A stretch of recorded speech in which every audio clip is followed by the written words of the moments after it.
रैखिक समीकरण को विलोपन विधि से किस प्रकार हल करके x और y का मान निकाला जाता है, हम इस वीडियो में समझेंगे। पहले आप इसको समीकरण 1 मान लीजिए और इसे समीकरण 2 मान लीजिए।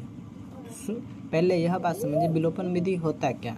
विलोपन विधि में यह होता है कि x या y दोनों में से किसी एक चीज़ को गायब करना होता है। x या y को दोनों में से किसी एक चीज़ को गायब करना होता है। जैसे मान लीजिए यदि आप इसको गायब कर रहे हो, x को गायब कर रहे हो तो y का मान कुछ न कुछ निकलेगा, या आप ये y को गायब कर रहे हो तो x का मान कुछ न कुछ यहाँ पे निकलेगा। तो हमें क्या करना है, चलिए यहाँ से चालू करते हैं हम बनाना। लिखेंगे समीकरण 1। हमें यहाँ पे विलोपन विधि लगाने के लिए समीकरण 2 का x का मान समीकरण 1 में गुना करना पड़ेगा एवं समीकरण 1 का x का मान समीकरण 2 में गुना करना पड़ेगा। तो यहाँ पर देखिए समीकरण 1 में क्या है, 5 गुना करने पर तथा समीकरण 2 में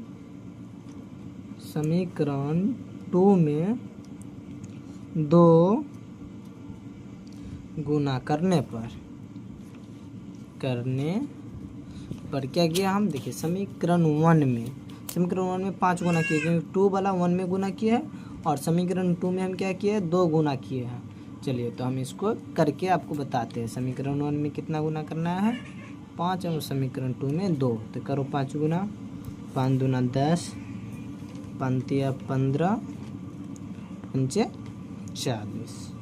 यहाँ भी हो जाएगा 5 दूना 10, 8 26। इसको आप मान लो समीकरण 3, इसको मान लो समीकरण 4।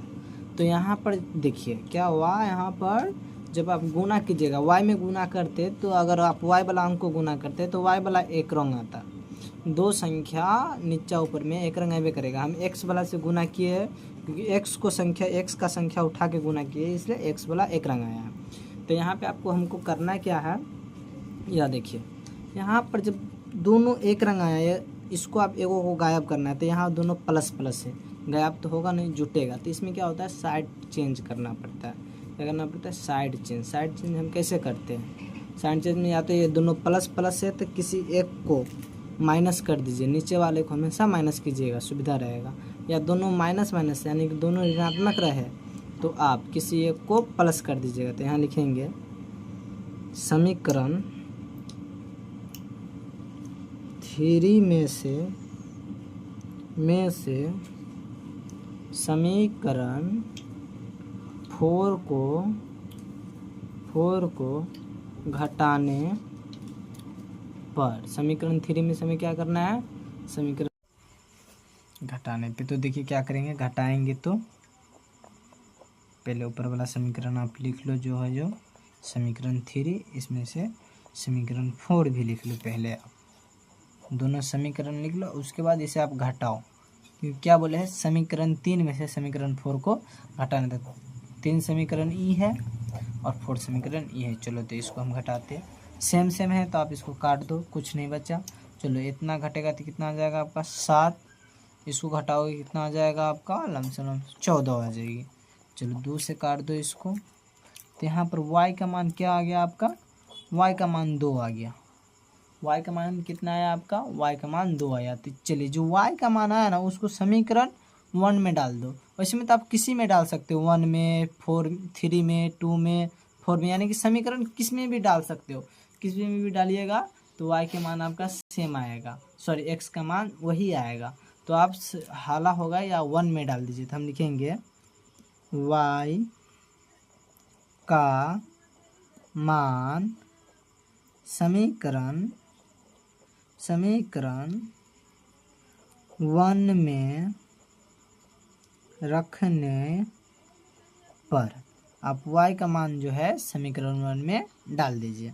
तो आप समीकरण 1 पर लिखिए 2x + 3y = 8। ये क्या हमारा समीकरण, और जहाँ y है आप y का मान डाल दीजिए।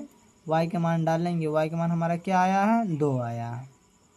तो चलिए तो यहाँ जाएगा 2x = सॉरी 2x प्लस 6 बराबर 8, 2x माइनस 6 तो हो जाएगा आपका 2। तो यहाँ पर आप क्या कर दीजिए, x के मान 2 डाल दीजिए। तो यहाँ पे आ जाएगा आपका सॉरी x का मान 1 आ जाएगा। तो यहाँ हम लिख सकते हैं अतः हल है क्या है, x के मान 1 और y के मान 2। चलिए